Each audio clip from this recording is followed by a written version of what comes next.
Good afternoon, everyone, and happy World IP Day. My name is Karen Temple, and I am the moderator for today's panel. This year's theme for World IP Day is Women and IP, Accelerating Innovation and Creativity. It's a topic that is particularly resonant with me as the first woman of color to have led the U.S. Copyright Office, where I personally observed both the power of women in copyright, as well as the obstacles many women have faced and continue to face within the intellectual property system. Intellectual property, though, is unique in that individuals do not need to have years of formal education or come from a background of wealth and privilege to own a powerful asset that can support their independence and economic growth. All they need is the desire and talent to create. And with that desire and talent, the IP system provides a means for everyone, including women, to enrich our culture, expand our collective knowledge, and generate wealth for themselves and the economy at large. Historically, women's contributions to the IP system have fostered our cultural development in countless ways. Take Josephine Baker, who did far more than just dance in a banana skirt. She was a tremendous entertainer who traveled the world and served as a World War II resistant fighter. Or Presidential Medal of Freedom awardee sculptor Imanlihen, who designed the Vietnam Veterans Memorial at the tender age of 21. Or opera singer Marian Anderson, who was initially prevented from singing at Dar Constitutional Hall and instead had to sang on the steps of the Lincoln Memorial and was the first African-American to perform at the Met. Or writers such as Phyllis Wheatley to Amy Tan and Presidential Medal of Freedom awardee author Isabel Allende. Our cultural landscape is replete with the groundbreaking contributions of women to our IP system. Of course, while the contributions of women in copyright cannot be denied, the recognition of women as business leaders in IP has been less prominent, which is why the discussions surrounding this year's World IP Day are so important. It is simply not enough that women are able to create. They must also be able to claim ownership of those creations and to protect them effectively. The IP system is one of the most valuable ways of generating economic progress and ensuring that women and other marginalized groups have equal access to the business side of IP is therefore an important driver in achieving overall economic parity. So on this World IP Day 2023, it really is a true pleasure to have such an outstanding and experienced panel of women creators and leaders here today to talk about how they personally navigated and benefited from the IP system. So to start, I want to ask each of the panelists to briefly introduce themselves and really start with a little bit of their own personal connection to the copyright system. I'll start with Alicia Calzada. Thanks so much for including me in this. My name is Alicia Calzada, and I was a photojournalist for 20 years. And sometime in the early aughts, I worked with the National Press Photographers Association to launch the organization's advocacy committee because we really felt like it was time to start taking a bigger role in fighting for the rights of journalists. And while a lot of that was related to the First Amendment, we also recognize that we can have all the First Amendment rights in the world, but if we can't make a living, we can't do our work. And so the work I did in that area inspired me to become an attorney. So I went to law school and did all that. And now I'm the Deputy General Counsel of the National Press Photographers Association. Some of the work I've done in that role has included legislative efforts on copyright laws and First Amendment laws, including the CASE Act. We work on amicus briefs in support of the First Amendment and in support of important copyright principles. And we also do litigation in support of copyright and First Amendment rights. And that's the best sum of what I do in that role. And thank you, Alicia. Next, Jayda Imanlihen. Thank you so much, Karen. Such a pleasure to be here. I'm connecting with you all from Los Angeles today. I'm a filmmaker, and I've been working at the intersection of storytelling and higher ed for the past 15 years. I founded a nonprofit educational foundation, Black Girl Film School, And we're working to reduce the digital divide and introduce girls to behind the camera roles in the education and experience it takes to work and lead in those positions. So thank you so much for having me. Thank you, Jada. And next, Miriam. So I'm the Associate Registrar for Copyrights and Director of Public Information Education here. So based in Washington, D.C. I actually grew up out west in Colorado and moved east to similarly go into the legal field. But I have an arts background, and my story is coming up through volunteer lawyers for the arts, work at the U.S. Patent and Trademark Office from an international perspective, and always with a focus on helping creators and innovators and those who advise them to really fully participate in the creativity and innovation field. Since as one of my co-panelists noted, none of this really matters if you can't keep a roof over your head. And it's so important to remember that part of intellectual property when we're talking about World IP Day. So thanks again for having me. Thank you, Miriam. And last but certainly not least, Tristan Norman. Thanks, Karen, and thanks to the Copyright Alliance for having me today. My name is Tristan Norman, and I am usually based in New York City, but I am actually coming to you live from sunny LA today. I am the head of creative insights for the Americas at Getty Images. I've been working in the creative and marketing space for the last 12 to 13 years, and a lot of my work in the Getty Images world is really about storytelling and really talking about visual storytelling and the importance of bringing more voices to the fore in that conversation. And so a lot of my work has really been, obviously we work with brands, we work with agencies, we work with media partners to really kind of help them change the narrative around certain topics, around certain communities, bringing more women creators to the center, for example, through our work with Dove and Project Show Us. We've just been at the forefront in kind of rebalancing the scales when it comes to equity for creators behind the lens. And so that's been a big passion point of mine. And I'm so thrilled to be here talking about this work from the creative point of view. Well, thank you so much. Thank you to our panelists. As you all can hear, we have some really dynamic and experienced panelists today who I'm really excited to hear about how they navigated their journey, both through creativity in general, as well as the IP system in particular. So I want to start with a kind of a general question for all of you all to answer. Just in your view, what distinctive contributions, and I talked a little bit about this, but what distinctive contributions do women creators bring to the creative system in terms of their personal perspective and approach to creativity? So feel free, whoever wants to kind of take the first one on this. Looks like Alicia is about to say something, so I'll call on you first. Sure, yeah. I mean, for starters, we're 50% of the population, right? And so we have a lot to say, and what we have to say, I mean, women are not a single group, right? We're all different. We all come from different places and different experiences, but nevertheless, there are certainly some things that are consistent among the lives of women. And then I'll just say also from a business perspective, we're buyers. So if you're thinking about the question of, am I going to serve my business by involving women? And the answer is always yes. Yep. And, as a follow-up to Jada, I mean, you talked a little bit about in your background, your focus on women and girls, really, in terms of trying to bridge that digital divide. And what do you think is going to be unique and from their perspective in terms of their approach to creativity? I think girl and women creators are fearless.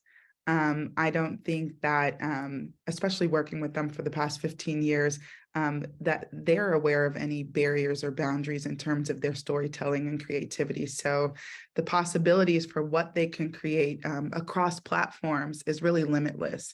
And I think that's what I've enjoyed so much working with this group over, the past decade, is how fearless they are when they come to the table with their ideas and really their interest in the tools that they're using to create these different types of stories.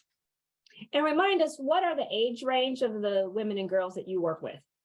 I work with girls 13 to 18, so right around middle school to until they launch for college. And that age group, very, very dynamic.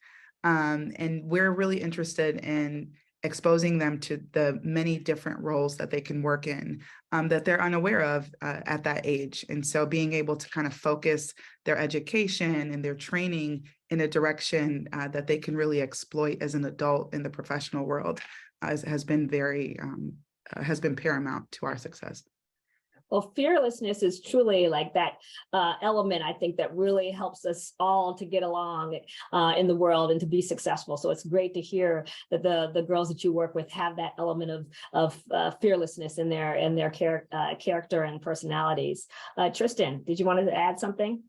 Yeah, I'd love to add. I think that when we talk about creators of all backgrounds, particularly women, what allowing them into the room, allowing them and enabling their success really allows us to sort of widen that aperture of creativity.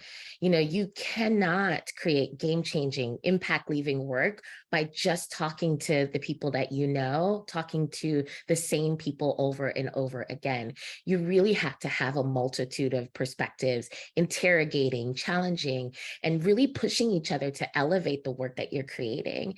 And I think that what women offer, and because women come in all shapes and sizes and backgrounds and lived experiences, identities, I think that you have this multitude of layered intersectional perspectives that you can bring into the conversations around creativity that really offers something new and novel to the world. And I also just want to build on what Jada said about the fearlessness. I think that we women of all backgrounds recognize that the world was not built with them in mind, with their success in mind.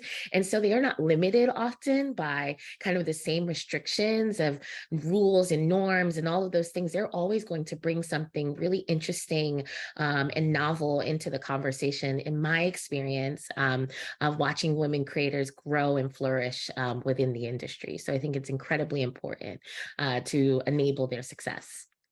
Wonderful. Yeah, I know, women weaving their unique challenges, perspectives into their artwork is a theme that we hear often. Miriam, did you want to add anything from kind of the business side or the copyright office side in terms of women's perspective? Sure. So those are all great points. I think that the one made earlier about young women and girls not inheriting those barriers or gender norms that other generations might be more familiar with is so important, especially when we're thinking about expanding STEM into STEAM.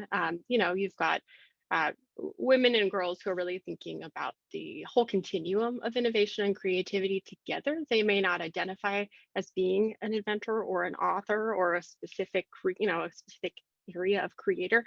But like any community, they have their ideas, their perspective on the world, and one that is their own, as well as being part of a larger identified group. So I think when interacting with them and when working with women and girls, not only the girls themselves, but also their parents, their instructors, the people who make up their life are also such an important part of that conversation, because parents can be surprised, for example, that their girls are involved in computer programming as well as in other more traditional, potentially more traditionally viewed sort of softer IP art kind of areas, and how for them it's very fluid. I think it's so important for us to capitalize on that and create a space for everybody to see themselves in all areas of intellectual property. Yes. And I know, we talked about, again, the fearlessness of women and girls now, and the fact that, the generations are facing different things and hopefully not quite the challenges that women and girls faced, 10, 20, 30 years ago. I always like to reference the fact that the first female register of copyrights, Barbara Ringer, had to sue to get to her position, to be the head of the U.S. Copyright Office. And now we've had a multiple series of female registers. But that being said, there's still challenges. And so I would ask, what are some of the unique challenges that you all think women creators do still face when trying to navigate the copyright system? And I'll start with Alicia. Yeah, I mean, for me, one of the toughest things when I was younger was insisting on getting paid what I deserved. And I think we all still struggle with that. There's obviously a pay gap.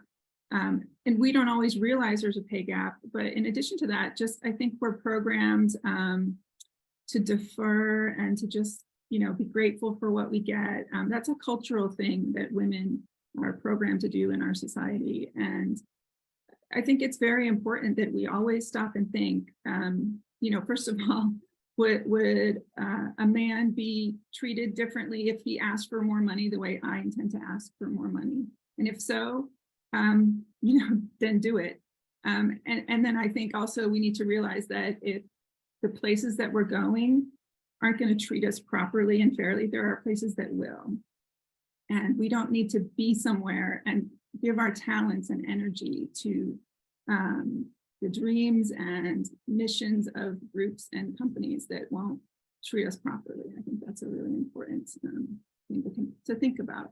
And you still see, for example, the number of women in journalism schools versus the number of women in the newsroom. I mean, there's a huge disparity in those numbers. And so I think we always need to look at why is it like that? What's happening? What's stopping us? And those are things we really need to continue to think about. We can't just say like, we have a lot of women in great positions now, and so we're done. We're just not done.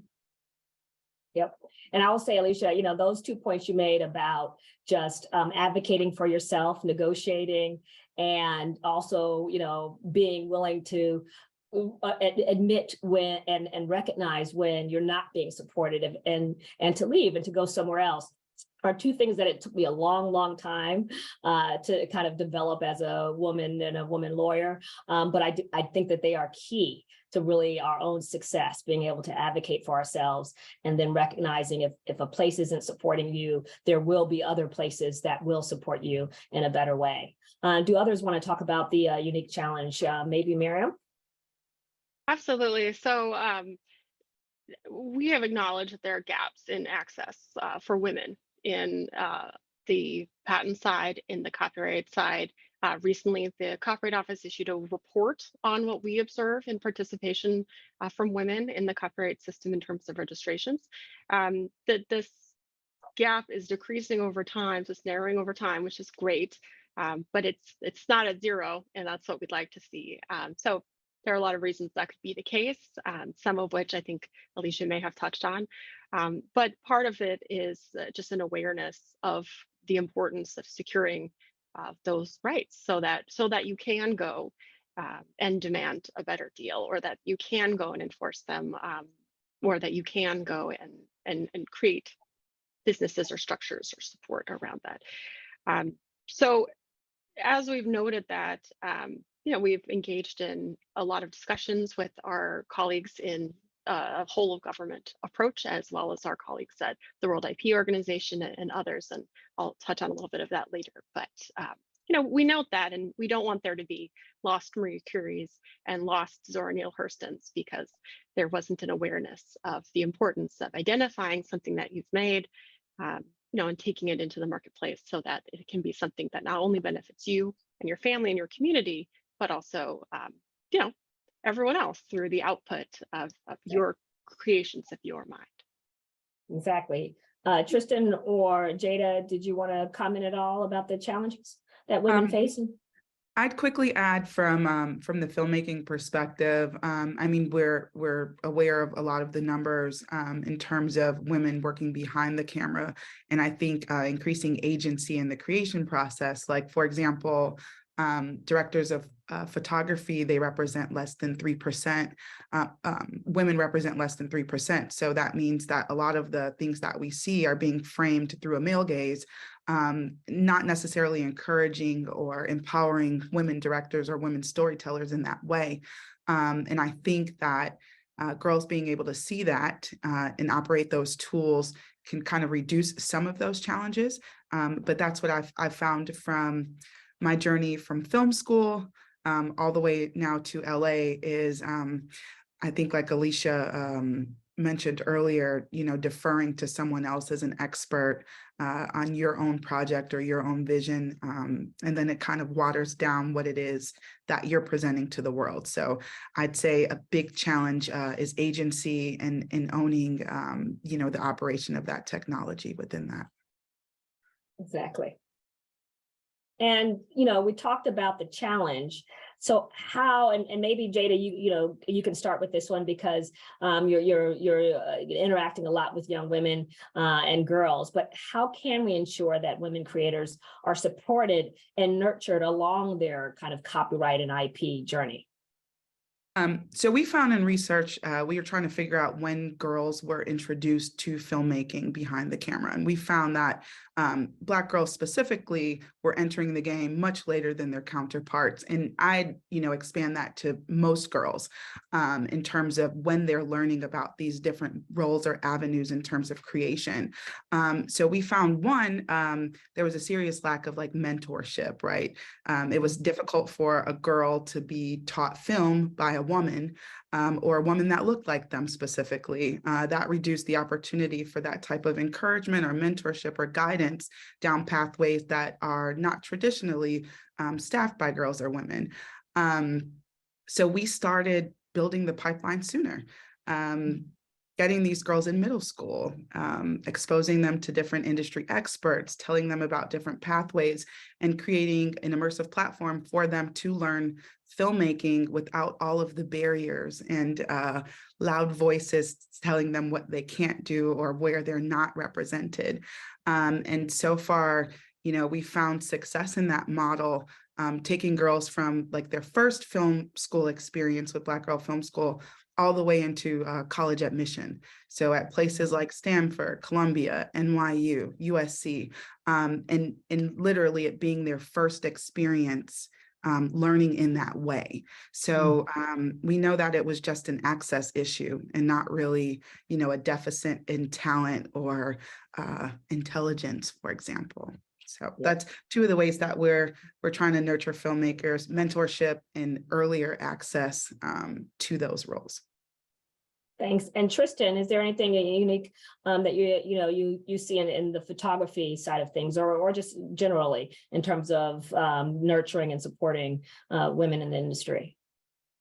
Yeah, I think this is an important question. I do a lot of training around kind of also equity and diversity and inclusion. And one of the things I always say, it's important to sort of name our monsters. So I love that we started with some of the challenges. I think from my perspective, I think the biggest challenge is kind of the biased water within which we swim that creates and perpetuates certain ideas about what's possible for women creators. And I think it's a sort of important for anyone in positions of power, regardless of background, to kind of name that. The majority of people, we do a lot of research where the majority of people experience bias. That means we're sort of enacting bias against one another on a regular basis, and women especially experience unique forms of bias about what Jada talked about what's possible for us, or how to have conversations, as Alicia talked about, with equity and pay and things like that. And there's, in that moment, you're kind of bucking up against the sort of narrative that has been set, the script that has been set for women in these conversations whenever you are standing up for yourself in that.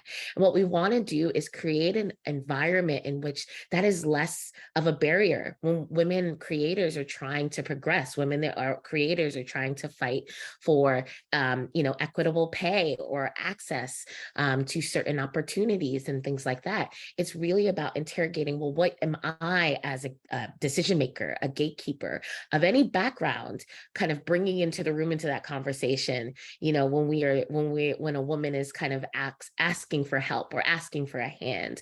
I think that's incredibly important. And I think it's also sort of something that we don't really talk about enough, is what happens when you're in the room in these conversations. So I hope what we're trying to do is sort of change culture. Also, when we are doing our work as within Getty Images, is change the culture around the conversation for photographers, videographers, creators, illustrators, et cetera, about how we talk about creators from different backgrounds, underrepresented backgrounds, et cetera. Exactly. And Alicia, I know you mentioned, some of the obstacles. And so what ways do you see in terms of nurturing and supporting women creators? Yeah, I mean, it can't just be about letting women in the building, right? It has to also be about understanding and having policies that support the reality of what it means to be a woman in our culture. I mean, a lot of caregiving in our culture, not just parenting, not just becoming a mom, but a lot of caregiving falls on women, whether it's a relative or a parent, or someone else's child who you need to help out with. All of these things often do fall on women, and so we can't just say let's hire a woman. We have to say let's hire a woman, and in order to get the benefit of all that she has to bring to us, let's understand and be patient. I've never met a woman who deals with these things who doesn't also just work her ass off, right? And so I think that we need to just realize that the 9 to 5, put on a suit, doesn't have to be the way that we all contribute to our society. And I think a lot of it, frankly, there's a huge role for men to play. And I'm a mother of 2 boys.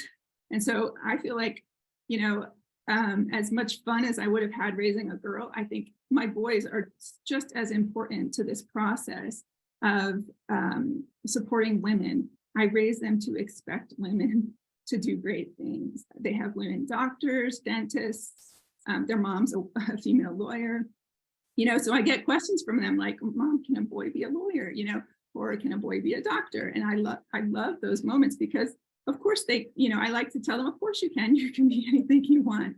Right. And my parents raised me in a similar way.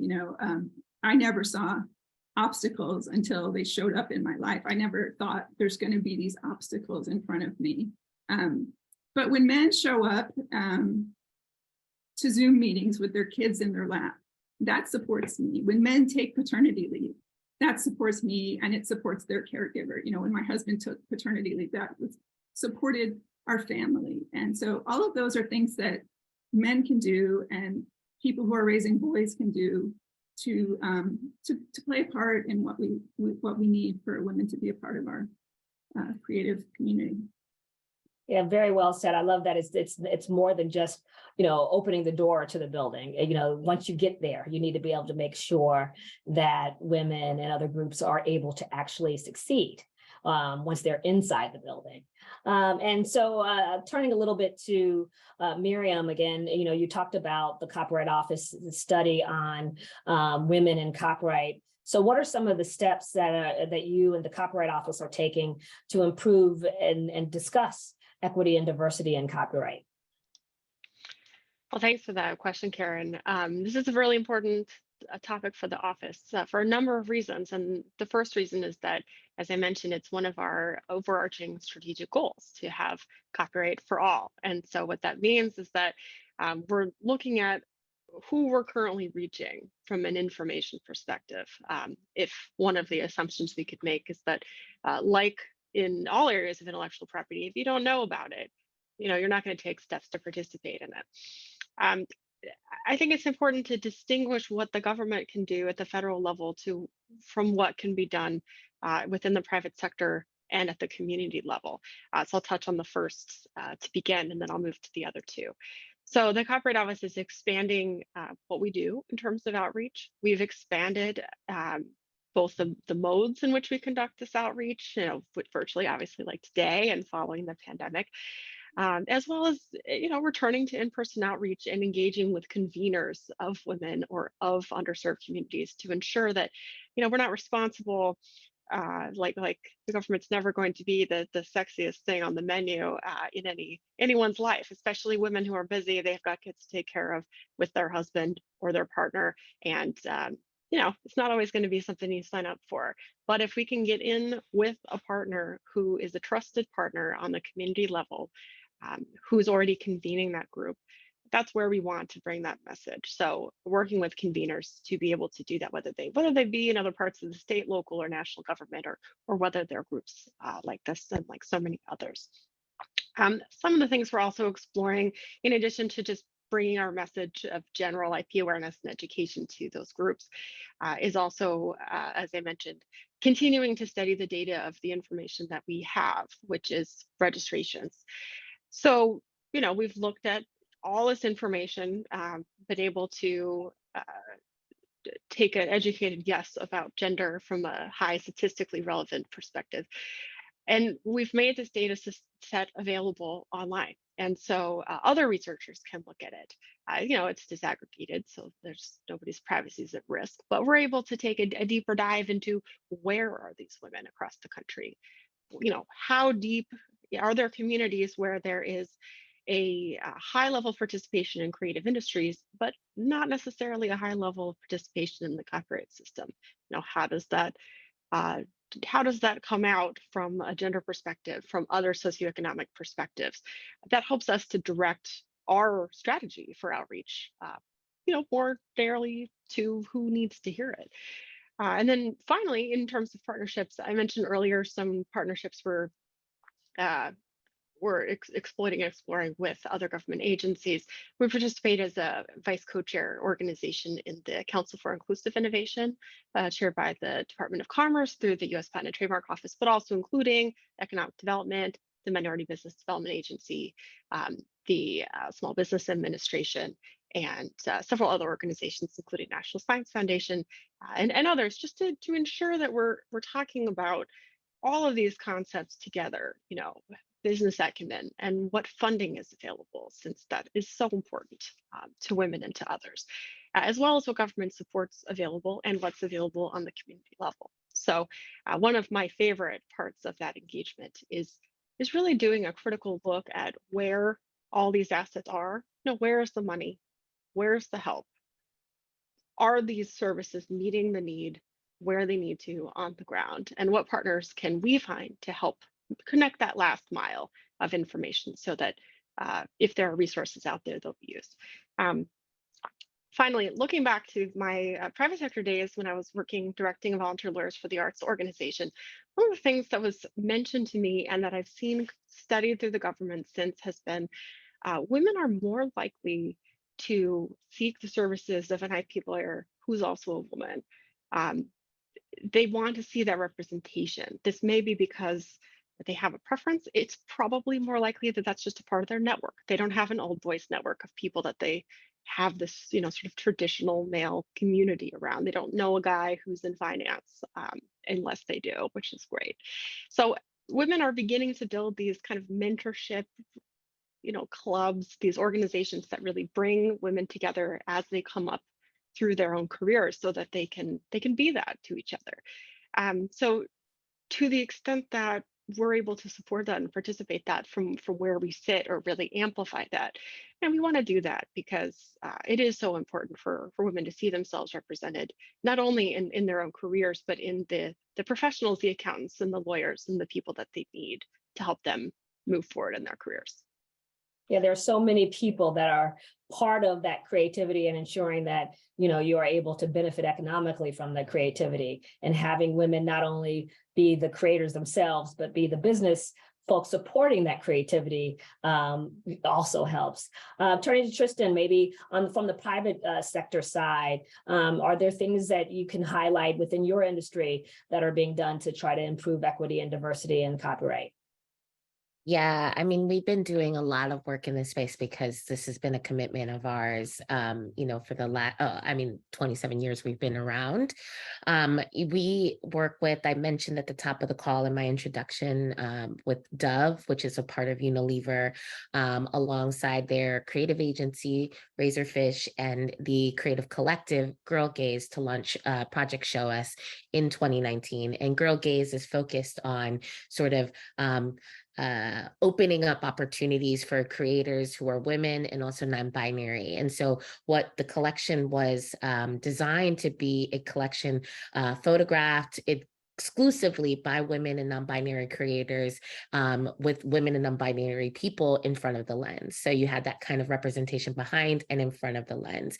And so all of those creators, we were giving opportunities often for first-time photographers, videographers working in this space, of all who were women or non-binary.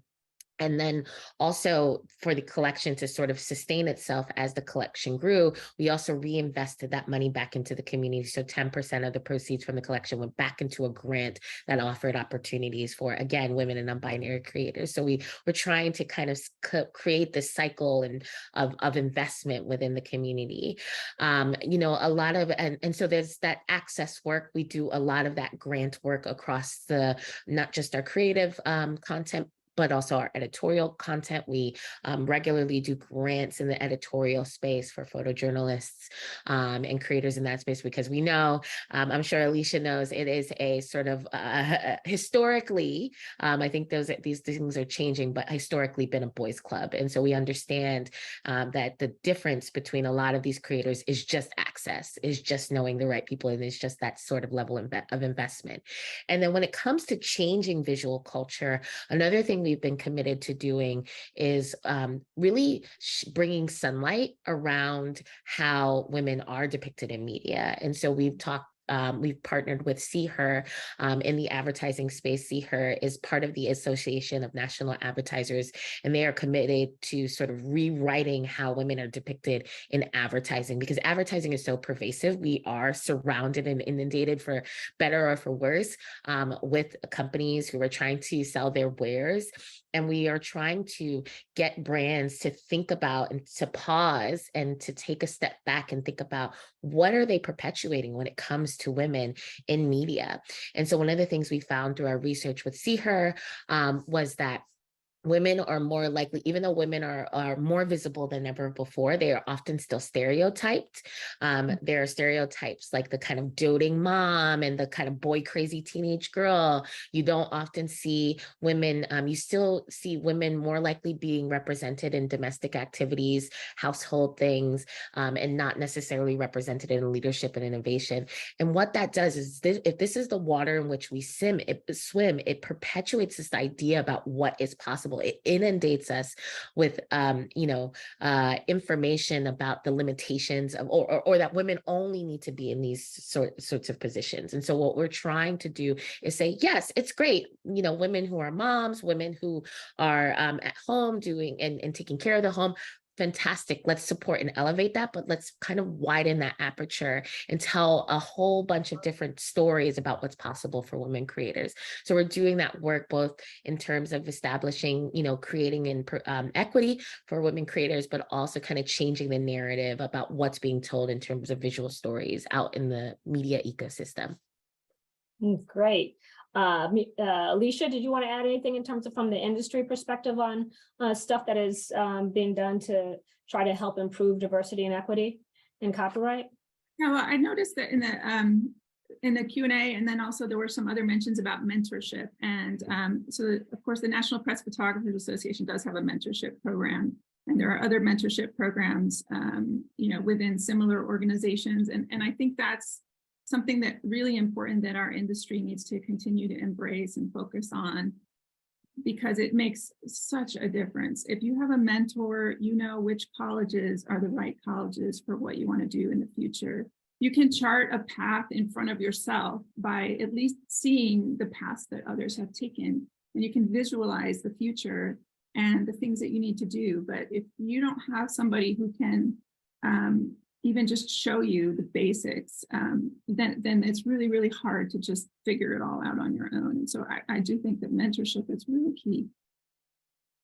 Exactly. And you kind of already partly answered the next question I was going to ask in terms of pointing out the importance of mentorship, but I was going to, ask for some specific steps that you think are important to help increase the number of women creators or attorneys, especially in positions of leadership and decision-making. So I think definitely mentorship is one of them. Are there other specific steps, Alicia, that you would say are necessary to help increase the women in the positions of leadership and decision-making in IP?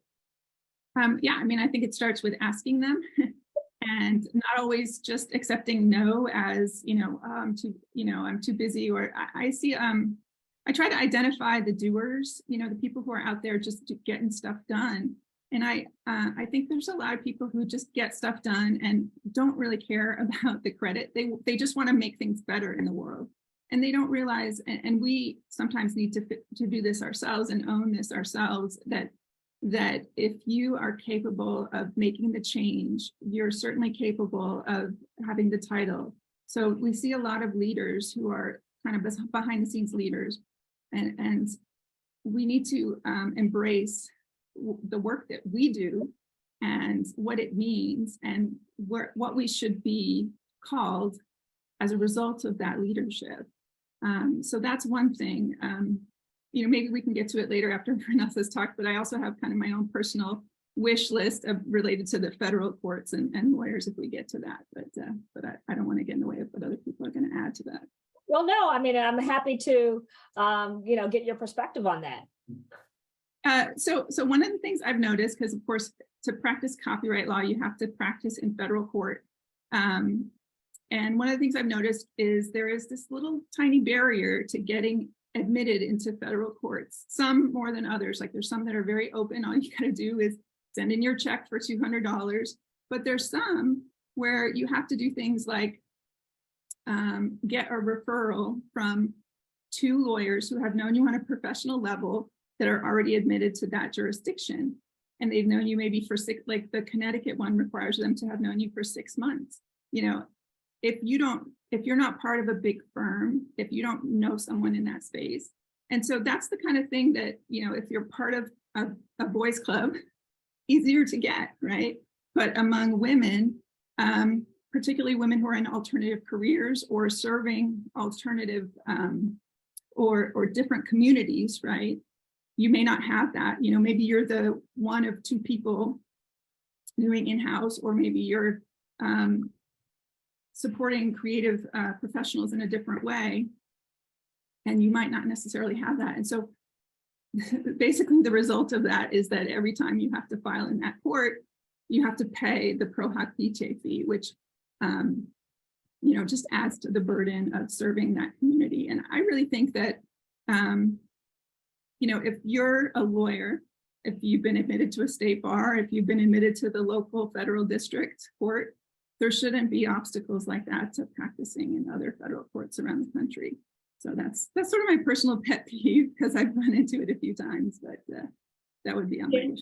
Well, yeah, I mean, and it goes to how sometimes even things that don't seem like they would be major obstacles can be obstacles to certain people based on their backgrounds. And so understanding I think Tristen had talked about the fact that we're swimming in various biases, that there are things that support others more than some others, and finding a way to say, okay, we need to reflect how, everyone's background, and reflect and acknowledge that some people have unique barriers that others do not.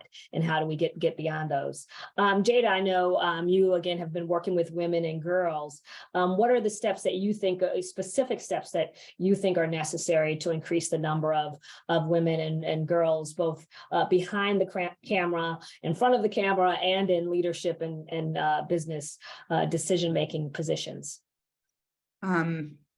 Hefty task. I will say 2 things. First, normalizing these different representations, right? And not just a diversity lens or we're inviting women lens, just she's the right one for the job and presents the best brief, has the best experience, and can do this job extremely well. I've just run into so many situations in terms of being a creator and kind of navigating the space of, you know, we have a Black History Month thing, or we have a Women's Month thing, or we have this when, you know, I'm also interested in NBA basketball or all of these other things. So I think normalizing the best person for the job, instead of trying to limit those invitations to just specific times of the year would be one. And then second, I would say inviting the woman or girl in her entirety to the table. And what I mean by that is working with girls this young and giving them a camera and inviting them to and empowering them to tell a story and be in that space. They oftentimes, the kind of first representation or thing they want to explore is like trauma or lack or something that they feel like they need to tackle in its entirety. And what we try to invite them to do is like, what brings you joy? What makes you smile? What's interesting about what you like to do or what you've experienced, and kind of shifting that, instead of making them the other, really grounding them in their own authenticity to begin with. So those are the two things that we're really doing to advocate for that. And of course, you know, reducing the digital divide is like a huge personal passion, professional passion of mine. Like I think about when I was able to have my first camera, and it wasn't until I started grad school at Columbia. I was well in my 20s, and being in that space with other men who had been doing it or encouraged to do it since they were like 8, or having to really close the gap quickly while paying this exorbitant tuition to learn in this way and participate, and not just say like, hey, Jada, you can help us with craft services. Like, no, I want to be at camera script supervising or assisting the DP. Like I want to be in those spaces. So I think a lot of girls and women, even when they do get to the point of, you know, film school, or even as you know, professors kind of teaching and leading in this way, they're relegated to these certain places where they feel, you know, that's where your contribution is appropriate. And I'd like to say now, that I wish, you know, Black Girl Film School was my full-time endeavor, but like Alicia said, you got to be able to keep the roof over your head. I'm a director of design and production at USC for the past 6 years, as we've been charting the path of online education across different schools in the landscape. And I will say that being able to impart some of these normalizing strategies, even in higher ed, I think has paid off so much in just seeing the diverse student population and who's really taking advantage, and looking at who's on the screen as an expert. So I've been able to bring more women DPs to the table. We've been crewing up equitably, again, with women in leadership positions, making decisions of what's on screen. And I think most importantly, hiring the talent and the course guides that are presenting this information, that are being elevated as experts, making sure that they're equitable, and not just, you know, I found they want to bring women or women of color when they want to illuminate on like soft skills, but they want to bring the man or the male talent to the table when we're talking about data analytics. And so I've made it my point to always invert that. Like I'll bring the female talent when we're talking about analytics or business strategy or the capstone experience, and I'll invite the male to the table when we're talking about social dynamics or social media, to just really make us all question why we're making those decisions on who we're putting in front of the screen and how we're capturing them behind the screen as well. Wonderful, wonderful. And, you know, I want to get to a couple of questions that I see that were coming in from the audience. But before we do that, a general question to everyone. If you could give advice to your younger self about navigating the copyright system, kind of if you knew then what you know now, what would that advice be? And I will actually start because something Alicia said at the top really inspired me. So you kind of already stole my thunder, but it was my advice would be, don't be afraid to advocate for yourself. You know, there may be a lot of people who will second guess you or challenge your right to be in certain spaces. And I think, if I had known, then what I knew now, I would challenge them back if they challenged me about why I thought I was should be in the space that I was. And you realize that people, are, and especially men, do advocate for themselves all of the time. But you kind of, I think sometimes women are afraid that, that makes them seem quote unquote pushy, or the aggressive Black woman, or something like that, or a host of different stereotypes that women can be, framed with when they are advocating for themselves. And that makes us kind of a little bit afraid of doing that, negotiating or speaking up. So that would be my one advice to my younger selves and to women out there everywhere, both in the IP industry, but I think probably in all industries. Don't be afraid to advocate for yourself when you are challenged as to your right to be somewhere, because you do have the talent and the right to be where you want to be. So that's my advice. But turning it back over to the panel, what is some of the advice that you would give to your younger self, starting with Tristen? I would say, first of all, I love what you shared already, Karen, but building on that, I would say to my younger self that in the creative industry, because I don't directly work in copyright, but in creative, there's room for you here. I think one of the hardest things, especially as a young woman, especially as a young woman of color, especially as a young Black woman, and when I was coming up within the industry, there still weren't certain conversations. There were not a lot of women decision makers in power, let alone Black women decision makers or any women of color. And so you were finding this dissonance of, having no one that looked like you, but you were also being encouraged to strive.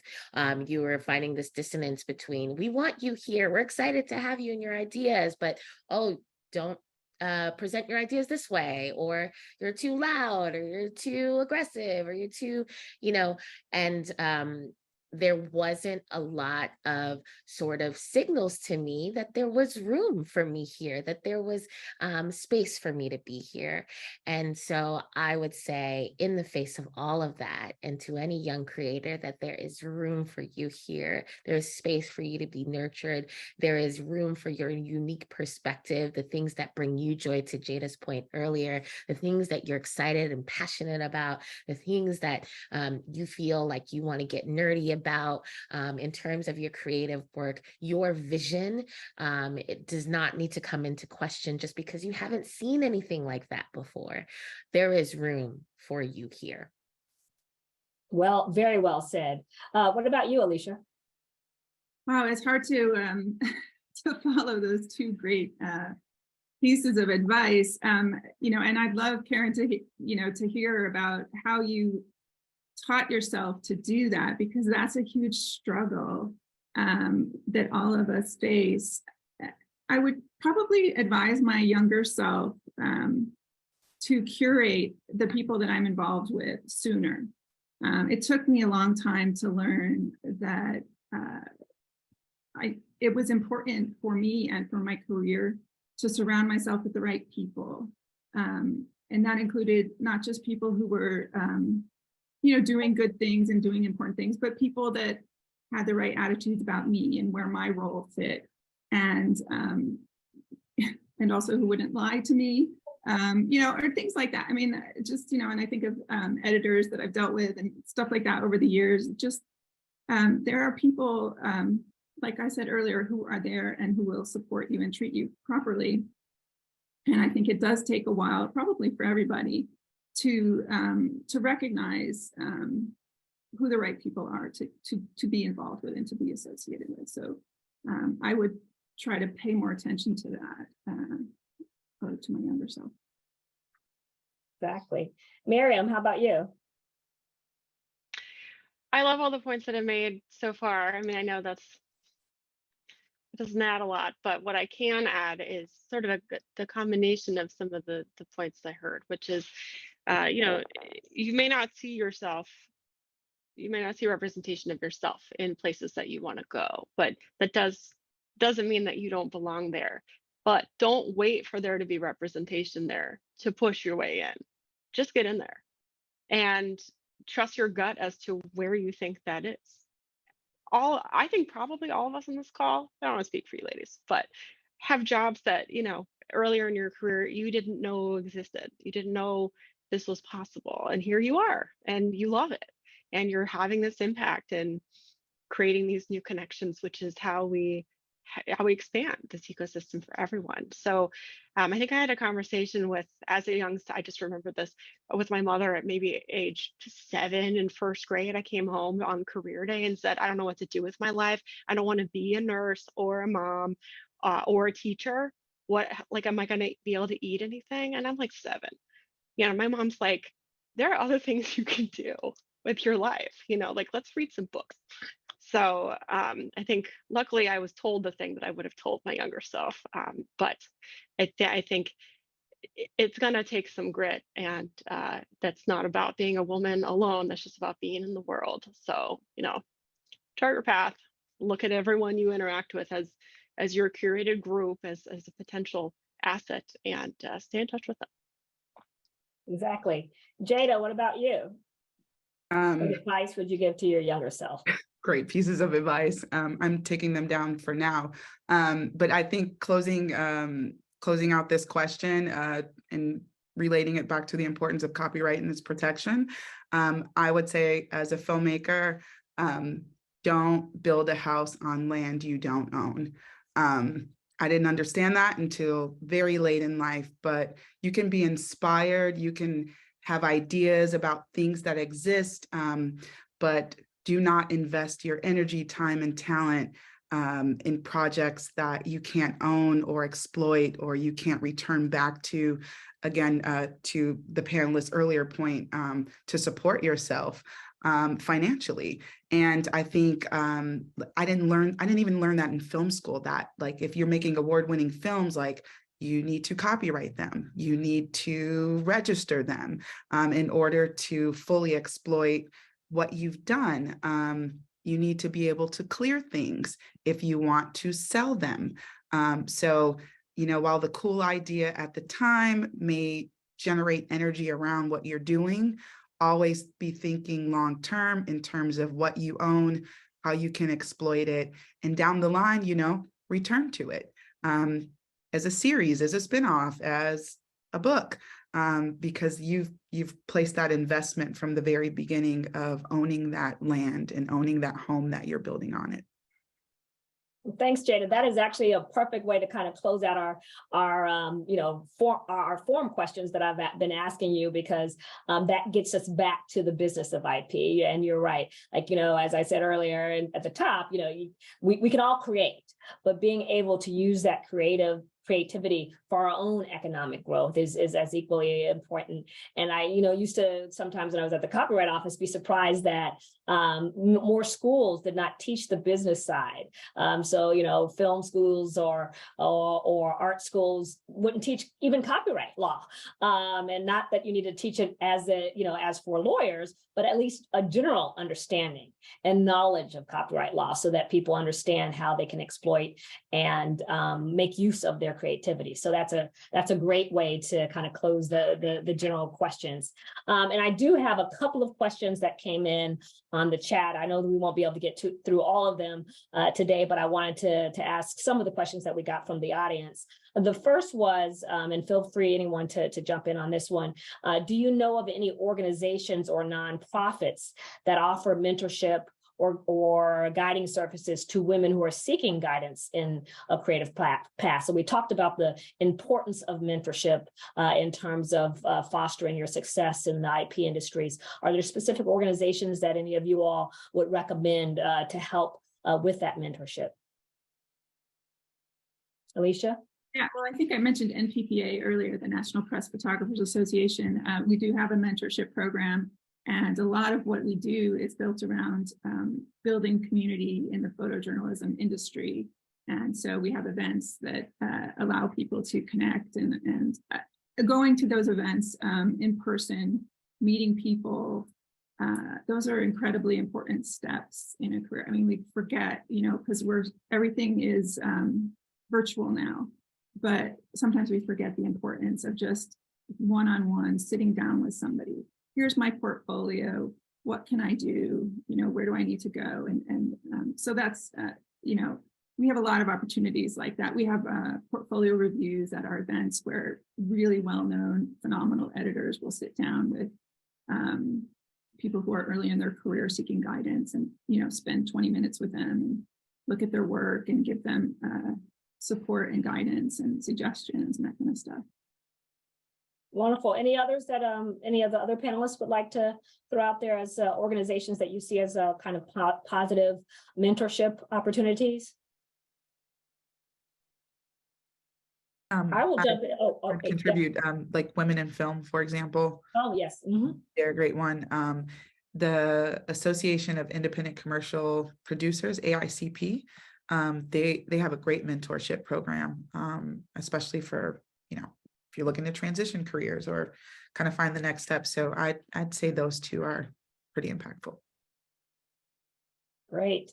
And I'll say from the lawyer's perspective, I always like to mention the American Bar Association, which has an intellectual property section and does a lot on IP issues, and the Copyright Society, which many of us copyright nerds are beloved of, is one of our most beloved organizations. It's a smaller organization for copyright lawyers, but really gives you the opportunity to have hands-on experience of copyright law in terms of discussions with a lot of prominent copyright lawyers around the country. So those are two organizations for those budding copyright lawyers in the world, the ABA and the Copyright Society of the USA. Great.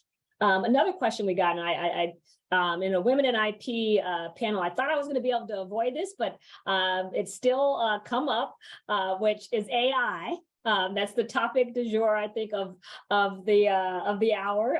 So we did get an AI related question.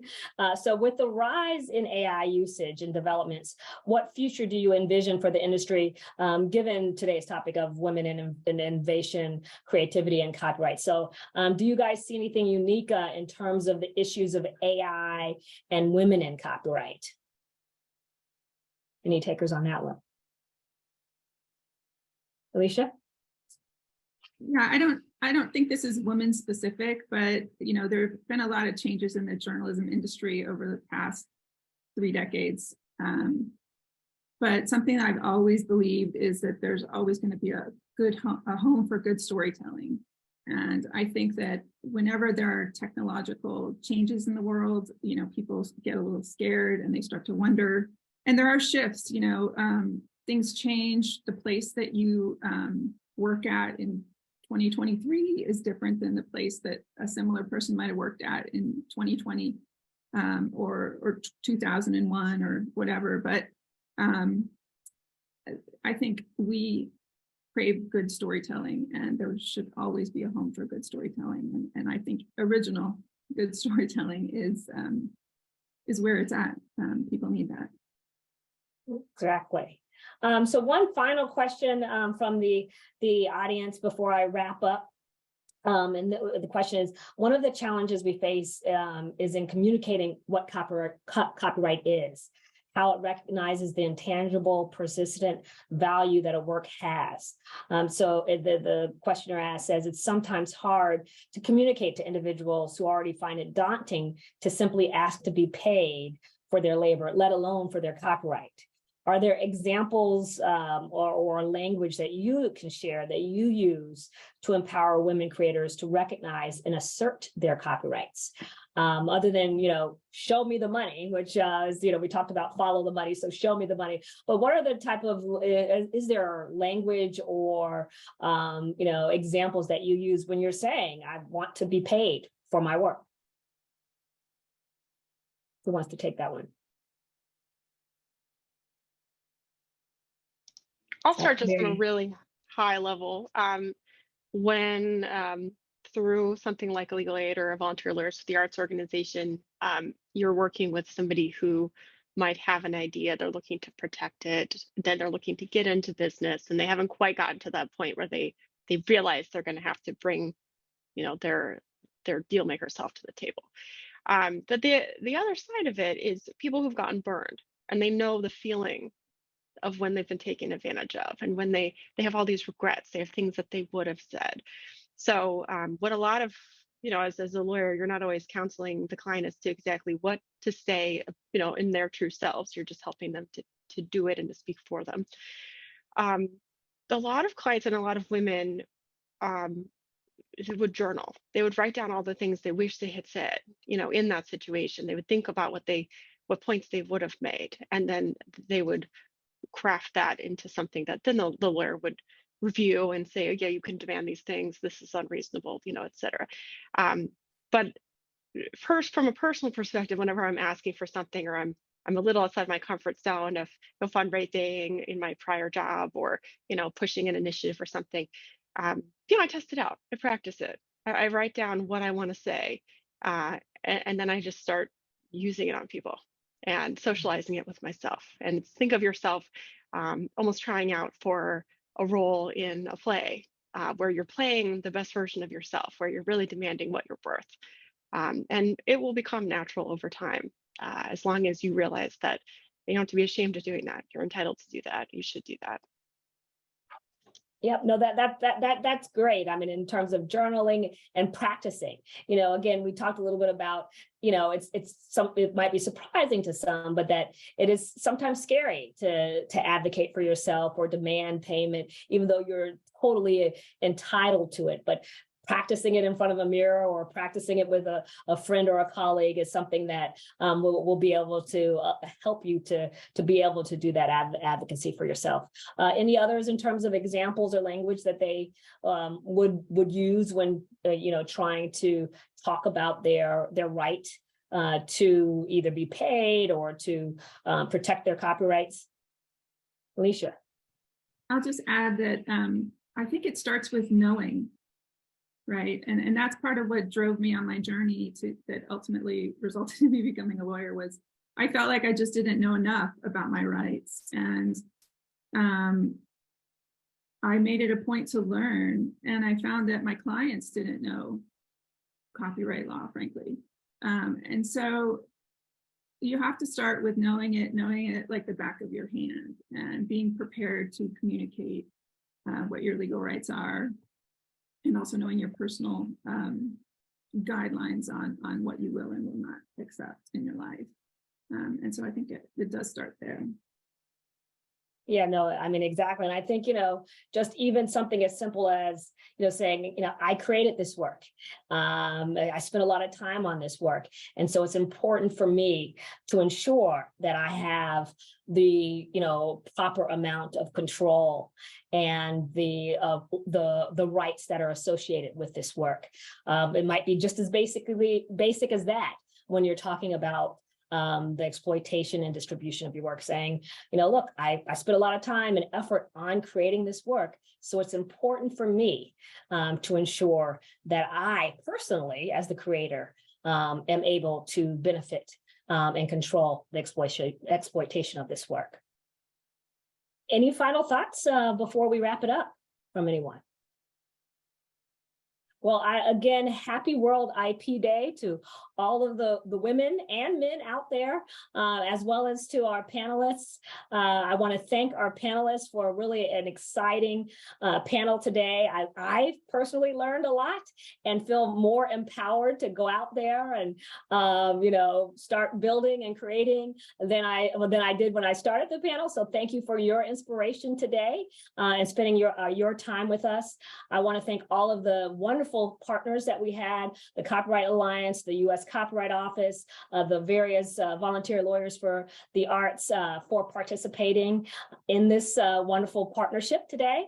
And go out there and, I would say, kick some butt, or build something for yourself on this wonderful, wonderful World IP Day celebrating women and innovation. Thank you, everyone.